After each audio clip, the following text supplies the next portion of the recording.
হালকার জন্য আজকে আমি ওকে বলেছি চিকেন আসতে। আজকে সবসময় তো চিকেন একরকম খেতে খেতে ভালো লাগে না, তো আজকে ভাবলাম অন্যরকম ভাবে চিকেন বানাবো। তো ওকে এর জন্য আমি বড় বড় পিস করে আনতে বলেছি এইরকম। তো আজকে বানাবো আমি চিকেন পোলাও আর চিকেন কষা। দেখি কিরকম হয়, তোমাদেরকে সবটা দেখাবো। চলো। তো আমি পেঁয়াজগুলো কেটে নিয়েছি। এটা থেকে অর্ধেকটা পেঁয়াজ যাবে হলো চিকেন কষাতে, আর অর্ধেকটার বেশি পোলাওতে যাবে, কারণ পোলাওতে যত পেঁয়াজ দেবো তত টেস্টি হবে। আর শুধু আদা আর রসুনের পেস্ট, আর কিচ্ছু লাগবে না। আজকে একদম প্লেন ভাবে বানাবো, একদম শুধু পেঁয়াজ আর আদা রসুন। চলো বানাই, তবে তোমাদের দেখাবো। তো আজকে আমি প্রেসার কুকারে বানাবো। তো প্রেসার কুকারে প্রথমে সাদা তেল দিয়ে দিব কিছুটা, কারণ এটা আমি ঘি ইউজ করব না, একদম সাদা তেলে করব। তো এর মধ্যে আমি গরম মশলা, তারপরে গোলমরিচ সব নিয়ে নিয়েছি। তো প্রথমে এটা দিয়ে দিব, তারপরে কিছুটা জিরা দিব। তো অনেকটা পরিমাণ আমি পেঁয়াজ, কারণ এটা পেঁয়াজেই টেস্টি লাগবে, কারণ এর মধ্যে আমি বেশি কিছু মশলা ইউজ করব না, শুধু এই পেঁয়াজটা আর আদা রসুন পেস্ট 2 চামচ ব্যাস। দেখো আমার মেয়ে কত জোরে চিল্লাচ্ছে, ওকে আমরা রেখে আসছি। কি হয়েছে মাম্মা? ও হাঁটা শিখে গেছে মোটামুটি, এখন ধরে ধরে হাঁটতে শিখছে, এখনো ছেড়ে হাঁটতে পারে না। তো 1-2 মাসের মতো হয়তো ও পুরো হাত ছেড়ে হাঁটতে পারবে, এখন এইভাবে ও হাঁটে। আমি কিছুটা লবণ দিয়ে দিব, যাতে এটা ভালোভাবে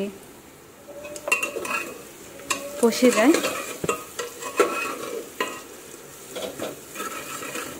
ভাজা ভাজা হয়ে গেছে, এখন আমি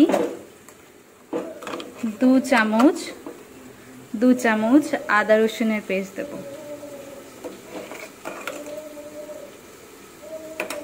এর মধ্যে আর আমি কিচ্ছু ইউজ করব না, বাস আদা রসুন পেস্ট আর পেঁয়াজ।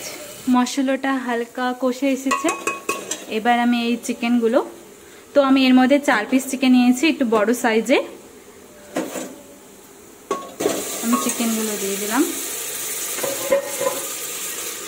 এটা হালকা একটু কষিয়ে নেব।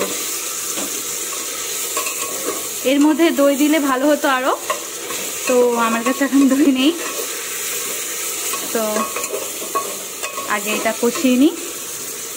তো আমি চালটা আগে ধুয়ে নিই। তো আমি 1 কাপ চাল নিয়েছি, আমাদের দুজনের মধ্যে এনা, কারণ আমরা দুজন মানুষই। তো 1 কাপ চাল নিয়েছি, সেটা আমি ধুয়ে নিয়েছি। আর এই 1 কাপেরই 2 কাপ আমার জল লাগবে, কারণ আমি এই জলেই রান্না করব। তো প্রেসারে যেহেতু রান্না হচ্ছে, জলটা তো আমি ফেলতে পারবো না, তো ওই জলেই এটা একবারে রান্না হয়ে যাবে, অতটুকু পরিমাণ কষে এসেছে। তো এর মধ্যে যেহেতু আমি কোনো মশলা ইউজ করছি না, তাই জন্য এর জন্য বিরিয়ানি মশলা ইউজ করছি, কারণ আমার নিজের ভাষা চলে আসে, আমি এত ভদ্র ভাষায় কথা বলতে পারি না। তো আমি হালকা বিরিয়ানি মশলা দিয়ে দিচ্ছি, এটা টেস্টি লাগবে। এটা আমাদের কলকাতা থেকে নিয়ে এসেছি, এখানে বিরিয়ানি মশলা একদম বাজে খেতে, চিকেনও মশলা বাজে খেতে আমার একদম পছন্দ না। তো এটা আমাকে অনেক সম্বল করে করে এটাকে বাঁচাতে হয় আমার। আর এখানকার ঘি তো খাওয়ার মতো না, এর জন্য আমরা ঘিটাও ইউজ করতে পারি না, এর জন্য সাদা তেলেই রান্না করছি। আমরা যতটা ঘি এনেছিলাম আমরা বিরিয়ানি খেয়ে খেয়ে শেষ করে দিয়েছি। তো এটা হালকা কষে আসো, তারপরে এর মধ্যে চালটা ঢেলে দেবো। খুব পছন্দ, তো আমি ভাবলাম যে 2টো আলু দিয়ে দিই, এর সাথে কষে যাবে। তো এটা আমার মোটামুটি কষানো হয়ে গেছে, এখন আমি চালগুলো দিয়ে দিব এর মধ্যে।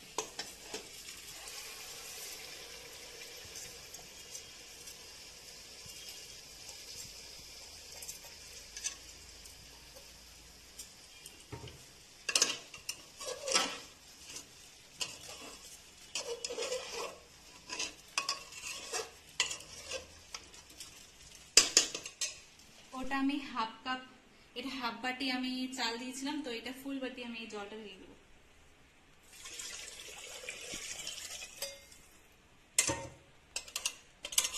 এটাতেই আমার চিকেনটা, চালটা, আলুগুলো সিদ্ধ হয়ে যাবে, তো সেই মাপে আমি জলটা দিয়েছি। আমি এটা ঢাকনা দিয়ে 2টো সিটি দিব। আর এটা হতে বেশি টাইম লাগে না, ওই 15 মিনিট লাগবে, 10 থেকে 15 মিনিট দেখাবো।